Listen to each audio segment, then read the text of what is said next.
Alright guys, welcome back to the channel. This is a continuation on Brad's Rx8. So we're at the point now where we're wiring and plumbing and on the home stretch. So what I'll show you now is where we're up to. The wiring harness has been laid in there, running a Haltech S2. It has the built-in wideband for the closed loop. We've got a Mac valve on there for boost control, and that'll all be set up via ethanol content. So when he's on pump fuel, he intends to daily drive the car, so when he's on pump fuel, it'll be on whatever boost setting we put it on, and then when he decides to go out and rip the nuts off it, he can put some E85 in it, and we'll probably have like 24 or 25 pounds of boost into it, and he can enjoy it. So I'll show you where we're up to, and yeah, won't be long, we'll get this thing started up. So we're at the point now where the harness is in. Majority of stuff has been plumbed up. A lot of little custom knickknacks and stuff that is required when you do this REW swap into the Rx8s. Oil fill neck. There's not a lot of room to mount coils like you would to try and put the coils down on the cross member. It gets really tight and everything gets hard to work on. So there's a fair bit of thought process that goes into making everything fit and make it workable.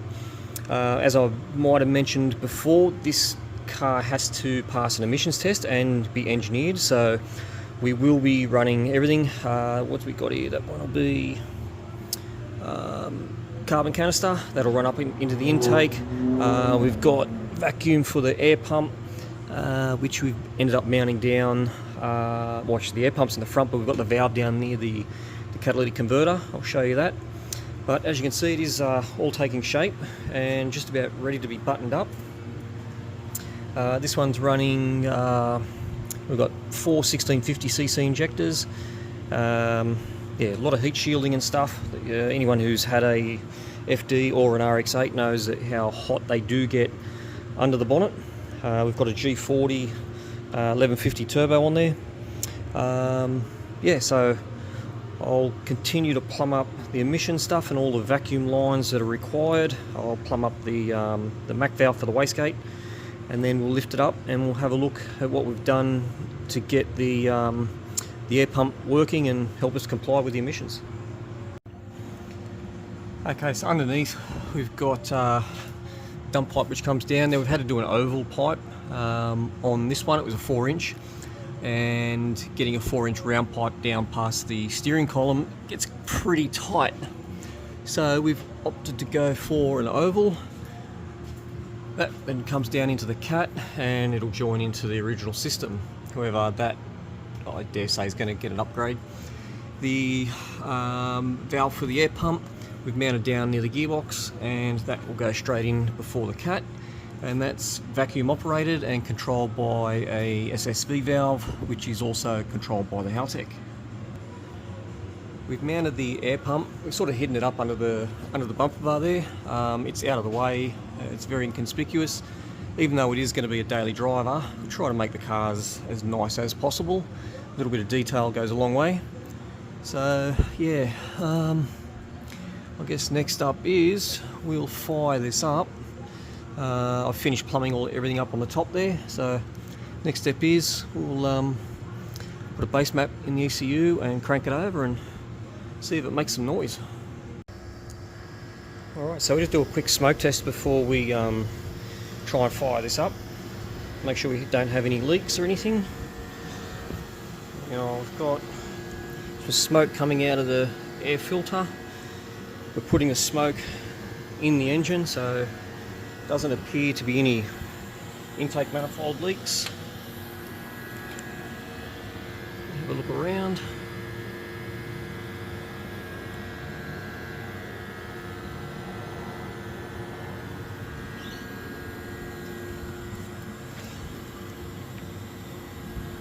Cooler pipes are all tight. Alright, so that's looking pretty good as far as leaks go. There are none. We'll put some numbers in the computer and should be right to fire up. Okay, so the Rx8's all wired up. We've done a quick smoke test, make sure we're not going to have any vacuum leaks while we're trying to get this thing fired up. Now we'll just key it on. We've got power.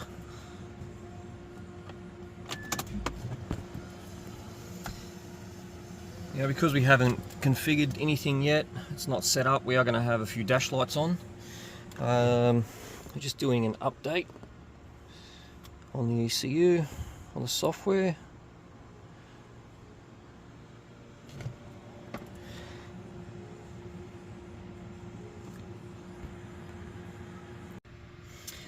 Alright, so I've got a base map in for the fuel.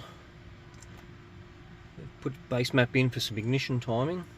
Now we want to make sure we've got some crank. Now hopefully we'll see some RPM.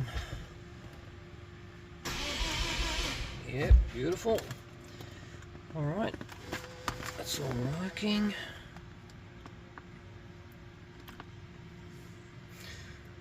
Alright, now see if it makes some noise.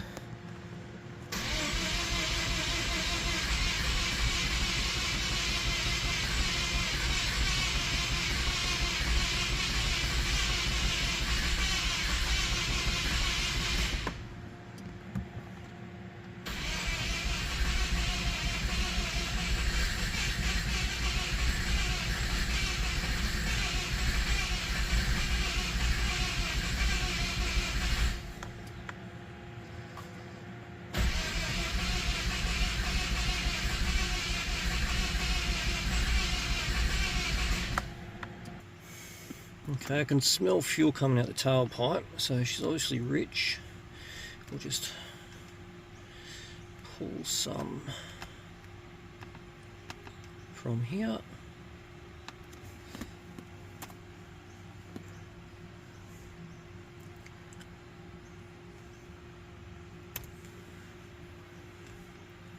Give that a go.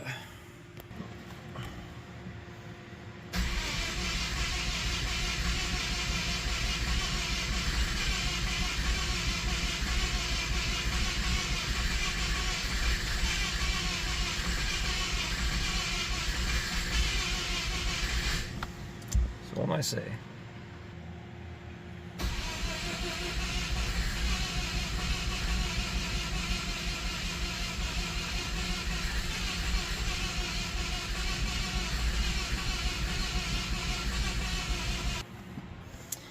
Alright, we'll just take a bit more.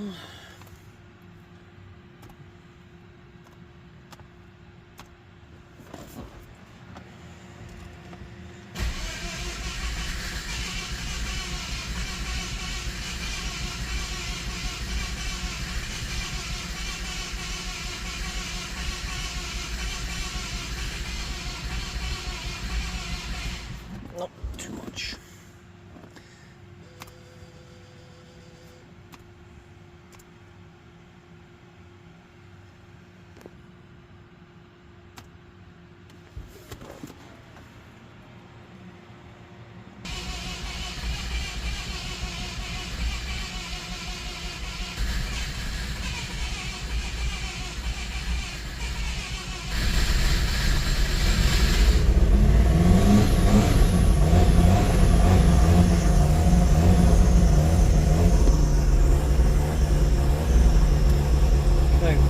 Pressure. Wait for that lamp to heat up.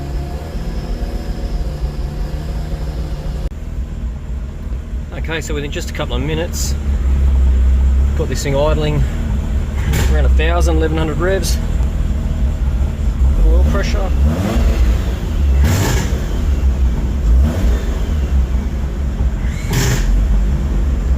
That sounds very, very smooth. A little bit odd actually. Normally we start an engine up and it's angry, bridge ported. This thing's idling like a baby, like a stock engine.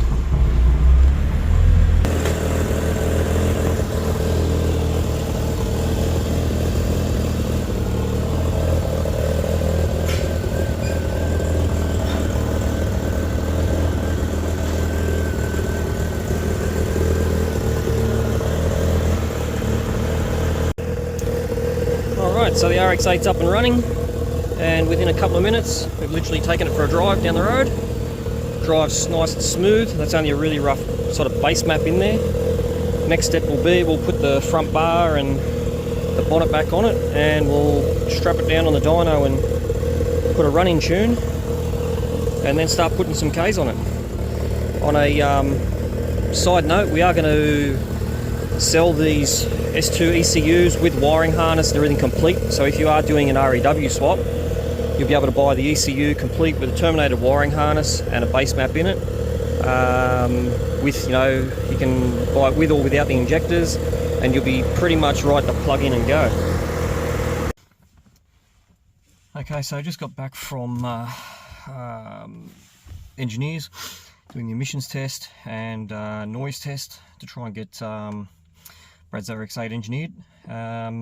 Everything mechanically, as far as we've done, was great. We were a tad over on the noise. I think the target was, he said, was 90. We were 94, so it's 4 dB to lose. So we'll have to look into the exhaust, and from memory, last time I was under there, sort of had a standardish looking resonator in the center. But the piping going to that was a bit average. So I'll probably just redo from the flange back. He's got 2 big mufflers in the back already, which I think will keep them. The other thing we were over on was we just failed out on the emissions. It was really close,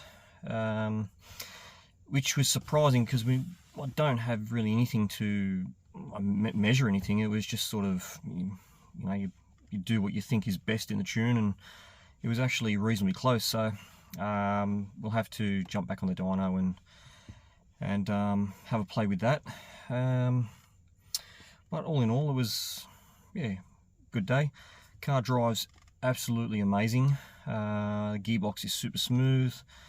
It was a bit of an unknown, the gearbox. It was a Series 2 box that we'd purchased from a previous customer, and it was as good as he said it was, so that's worked out really good. Fuel economy wise was average, I'd say. Probably a little bit thirsty on the fuel. Done 167 k's in the car today. So, but yeah, drives absolutely great. So that's a bonus. Yeah, so I guess we'll have to shut this thing up and make an appointment. We'll get back down to the engineer and have another crack at getting this thing through emissions. Okay, so like I mentioned earlier, we've been to the engineers and we've failed on emissions and on noise. Now, I had tested the exhaust before going down there, and I had on my meter 94. The car has to be 90 dB. Mine only being a cheap meter, we weren't too sure how accurate it was going to be. So we've added 2 mufflers in the section, in the center section.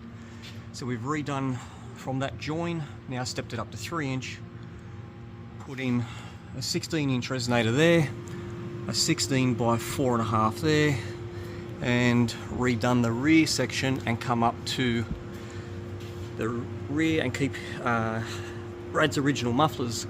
So we'll lower that down and we'll get an idea on how much noise we've taken out of the system. No doubt we've probably gained a bit of performance with a 3-inch pipe. I think it was 2.5 originally from there back, but we'll find that out when we finish the tune.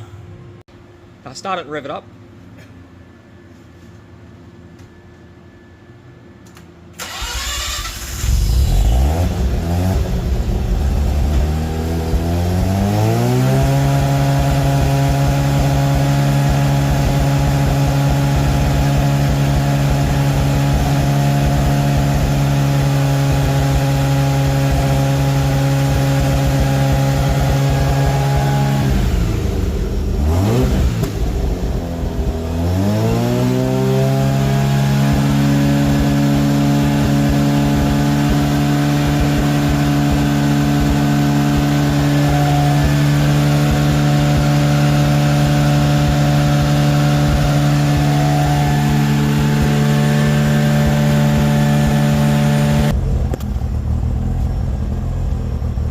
So that's worked out really good.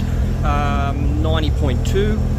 Before we went to the engineers, I think my gauge showed like 90.5, and I was 94.5, and I was 94 on his meter. So mine's showing 90.2. I dare say we might see yeah, 89, 90, which is good. 90 is the number that we need to be at. So happy days there. On a side note, I'm not sure if the camera will pick it up. You get a really weird noise with this oval tubing. Turn the camera around, see if it picks it up. It's a very hollow kind of sound.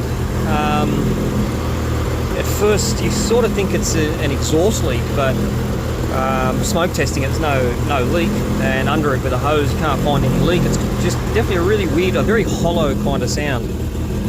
But the main thing is we're under the noise limit.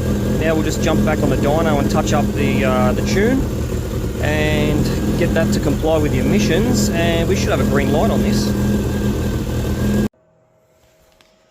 Alright guys, that'll do it for that video. I'll probably start the next one when we get back on the dyno, and I don't think we filmed any runs from the initial, after we started. I don't think I filmed anything from the dyno. So in the next video I'll definitely film some stuff on the dyno, and I'll film some stuff when we are down at the engineers, a little bit more on the emissions testing. We are close, so it's yeah, just some minor things that we need to address on it. The noise is obviously being fixed. We'll have yeah, a bit more on the dyno, and once that's through with emissions, we can jump back on the dyno and finish off the tune, do some flex tuning with the 85, and then we'll hand the car back to Brad and he can go rip the nuts off it and enjoy it. Alright, till next time, thanks for watching. See you then.